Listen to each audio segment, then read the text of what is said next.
ইসরায়েলকে মাকড়সার জালের চেয়েও দুর্বল বলে আখ্যা দিয়েছে লেবাননের হিজবুল্লাহ। হামাসের সাথে ইসরায়েলের ভরাডুবির পর এই মন্তব্য করেছে হিজবুল্লাহ। হামাস হিজবুল্লাহর কাছে ট্রেনিং এবং অস্ত্র তৈরির প্রশিক্ষণ নিয়ে থাকে।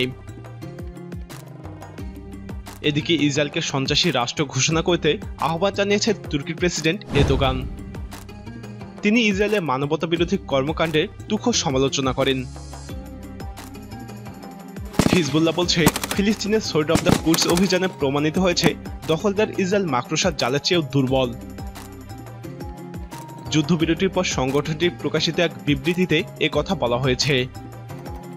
হিজবুল্লাহ আরও বলেছে, দখলদার ইসরায়েলের বিরুদ্ধে ফিলিস্তিনিদের বিজয়ে শুভেচ্ছা জানাচ্ছি। এবারে সোর্ড অব দ্য কুডস প্রতিরোধ সংগ্রাম ইহুদিবাদী শত্রুদের উপর নতুন সমীকরণ চাপিয়ে দিয়েছে। এই বিজয় এই অঞ্চলের ভবিষ্যৎ সংঘাতের উপর ব্যাপক প্রভাব ফেলবে। এর মধ্য দিয়ে সামরিক এবং নিরাপত্তার ক্ষেত্রে ইসরায়েলের নানা দুর্বলতা স্পষ্ট হয়ে উঠেছে। বিবৃতিতে আরও বলা হয়েছে, হিজবুল্লাহ মনে করে অদূর ভবিষ্যতে গোটা ফিলিস্তিনি ভূখণ্ড মুক্ত হবে। 11 দিনের বীরত্বপূর্ণ প্রতিরোধের মুখে দখলদার ইসরায়েল ফিলিস্তিনিদের শর্ত মেনে যুদ্ধবিরতি বাস্তবায়ন শুরু করেছে। লেবাননের হিজবুল্লাহ প্রথম থেকেই ফিলিস্তিনিদের আন্দোলনের সমর্থন এবং সহযোগিতা দিয়ে যাচ্ছে। এদিকে তুরস্কের প্রেসিডেন্ট রিসেপ তাইপ এরদোগান বলেছেন, ইসরায়েল যে একটি সন্ত্রাসী রাষ্ট্র তা গোটা বিশ্বে মেনে নেওয়া উচিত। তিনি ইস্তানবুলের এক অনুষ্ঠানে বলেছেন, বিশ্ববাসী ইসরায়েলকে সন্ত্রাসী হিসেবে ঘোষণা না দেওয়া পর্যন্ত আমরা শান্ত হব না। এরদোগান বলেন, আমি গোটা বিশ্বের প্রতি আহ্বান জানাচ্ছি তারা যেন ইসরায়েলকে দখলদার এবং সন্ত্রাসী হিসেবে ঘোষণা দেয়।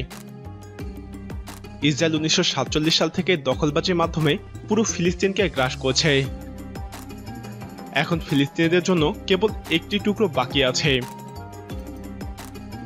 তুর্কি প্রেসিডেন্ট বলেন, বিশ্ব মানবতার সন্ত্রাসী রাষ্ট্রের যে ধারণা নিয়ে কথা বলে সেটাই হচ্ছে ইসরায়েল। গাজার যুদ্ধবিরতি প্রতিষ্ঠার পর তুরস্কের প্রেসিডেন্ট রিসেপ তাইপ এরদোগান এসব কথা বলেন। এরদোগান শুরু থেকে ইসরায়েলের বিরুদ্ধে রাজনৈতিকভাবে লড়াই করছেন।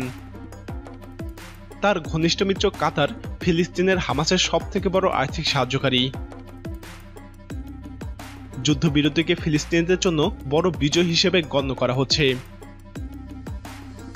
প্রিয় দর্শক, হিজবুল্লাহ এবং এরদোগানের ইসরায়েল নিয়ে দেওয়া বিবৃতি কতটা সঠিক বলে আপনি মনে করেন?